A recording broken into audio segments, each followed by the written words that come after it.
കോഴിക്കോട് പറമ്പിൽ ബസാർ മല്ലിശ്ശേരി താഴത്ത് മധു എന്നയാളുടെ വീട്ടിലാണ് നാടിനെ നടുക്കിയ ഒരു മോഷണം നടന്നിരിക്കുന്നത്. ഈ കാണുന്ന വീട്ടിലാണ് മോഷണം നടന്നത്. ഇത് 2 നിലയുള്ള വീടാണ്. ഈ വീടിൻ്റെ ടെറസ് വഴി മോഷ്ടാവ് അകത്തു കയറി അലമാരയിൽ സൂക്ഷിച്ചിരിക്കുന്ന 25 പവനോളം സ്വർണം കവർന്നു എന്നാണ് ചേവായൂർ പോലീസിൽ നൽകിയിരിക്കുന്ന പരാതി. ഈ വീട്ടിലെ ഏറ്റവും നിർണായകമായ CCTV ദൃശ്യങ്ങൾ ഇപ്പോൾ മാതൃഭൂമി ന്യൂസിന് ലഭിച്ചിട്ടുണ്ട്. 2 വീടുകളിലെ CCTV ദൃശ്യങ്ങളാണ് ലഭിച്ചിട്ടുള്ളത്. ആ CCTV ദൃശ്യത്തിൽ വീടിൻ്റെ തൊട്ട് വലതുഭാഗത്തുള്ള വഴിയിലൂടെ ഒരാൾ നടന്നു പോകുന്നതായിട്ട് ദൃശ്യങ്ങളിൽ കാണുന്നുണ്ട്. ആ ദൃശ്യങ്ങൾ കൂടെ പ്രേക്ഷകരെ നമുക്ക് കാണിക്കാമെന്ന് തോന്നുന്നു.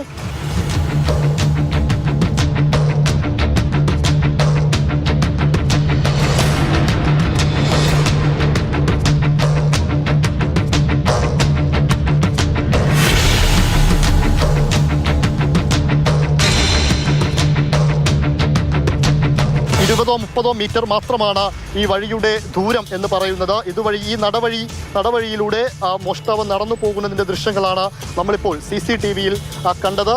ഇതുവഴി വരികയും ഈ മതിലിൽ കയറി മതിലിൻ്റെ ഒരു ഭാഗത്തോടുകൂടി കയറി വീടിൻ്റെ മുകളിലേക്ക് മോഷ്ടാവ് കയറുകയാണ് ചെയ്തത്. അതിനുശേഷം വീടിൻ്റെ മുകൾ നിലയിലുള്ള വാതിൽ കുത്തി തുറക്കുന്നു. ആ വാതിലും ഗിൽസും തുറന്നതിന് ശേഷം മോഷ്ടാവ് അകത്തു കയറി അലമാരയിൽ സൂക്ഷിച്ച സ്വർണവുമായി കടന്നു കളഞ്ഞു എന്നുള്ളതാണ് കാര്യം. തിരിച്ചെത്തി കഴിയുമ്പോൾ പുറത്ത് നോക്കുന്ന സമയത്താണ് പുറത്തുള്ള ഒരു ഗേറ്റ് തുറന്നു കിടക്കുന്നത് കണ്ടത്. അപ്പോൾ നോക്കുന്ന സമയത്ത് ഇവർ ക്ലോസ് ചെയ്ത ഡോറ് പൊളിച്ചെടുക്കുന്നുണ്ട്. അപ്പോൾ നോക്കുന്ന പെട്ടെന്ന് തന്നെ ഈ സ്വർണം വെച്ച ഭാഗത്തേക്കാണ് ആദ്യം തന്നെ പെട്ടെന്ന് പോകുന്നത്.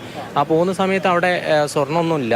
ഇവിടെ സ്ഥിരമായിട്ട് അറിയുന്ന ഒരാളായിരിക്കണം. കാരണം അയാളുടെ അങ്ങനെയാണ് ആ ഒരു സംഗതിയിൽ വീഡിയോയിലുണ്ടെന്ന് നമുക്ക് മനസ്സിലാകുന്നത്. ആ ദൃശ്യം വീഡിയോ കാണുമ്പോൾ അങ്ങനെ പരിചയമുള്ള ആരുടെയെങ്കിലും മുഖമായിട്ട് തോന്നുന്നുണ്ടോ? അല്ല, ഇപ്പൊ അങ്ങനെ തോന്നുന്നില്ല. 2 CCTV ദൃശ്യങ്ങൾ മാത്രമാണ് ഇപ്പോൾ ഉള്ളത്. പ്രതിയെന്ന് മോഷ്ടാവാണെന്ന് സംശയിക്കുന്ന മോഷ്ടാവിനെ സംശയിക്കുന്ന ആളുടെ CCTV ദൃശ്യവുമാണിത്. ഈ വീട്ടുകാർ പരാതി നൽകിയതിനെ തുടർന്ന് ചേവായൂർ പോലീസും ഡോഗ് സ്ക്വാഡും ഫോറൻസിക് സംഘവുമൊക്കെ ഈ വീട്ടിലേക്ക് പരിശോധനക്കായി എത്തുകയും ചെയ്തിട്ടുണ്ട്. ഡോഗ് സ്ക്വാഡ് അടക്കം വലിയ രീതിയിലുള്ള പരിശോധന തന്നെ ഇപ്പോൾ നടത്തിക്കൊണ്ടിരിക്കുകയാണ്.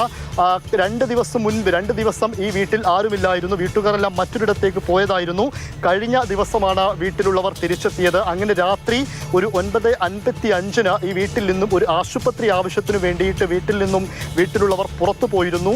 ഏകദേശം 9:57 സമയത്താണ് ഈ CCTV ദൃശ്യത്തിൽ ഒരാൾ എത്തുകയും ഇവിടേക്ക് കയറുന്നതുമായി ബന്ധപ്പെട്ട ചില നിർണായകമായ ദൃശ്യങ്ങൾ ഇപ്പോൾ ലഭിച്ചിരിക്കുന്നത്. പക്ഷേ ആരാണ് എന്താണ് എന്ന കാര്യത്തിൽ ഒരു വ്യക്തതയുമില്ല, ഒരു സൂചനയുമില്ല. ഡോഗ് സ്ക്വാഡ് അടക്കം എത്തിക്കൊണ്ട് വലിയ രീതിയിലുള്ള പരിശോധന നടത്തി വരികയാണ്. 25 പവൻ സ്വർണമാണ് നഷ്ടപ്പെട്ടത് എന്നാണ് വീട്ടുടമസ്ഥർ പറയുന്നത്. നാടിനെ നടുക്കിയ ഒരു സംഭവം തന്നെയാണ്. എന്തായാലും കാര്യമായ അന്വേഷണം നടത്തി വരികയാണ്.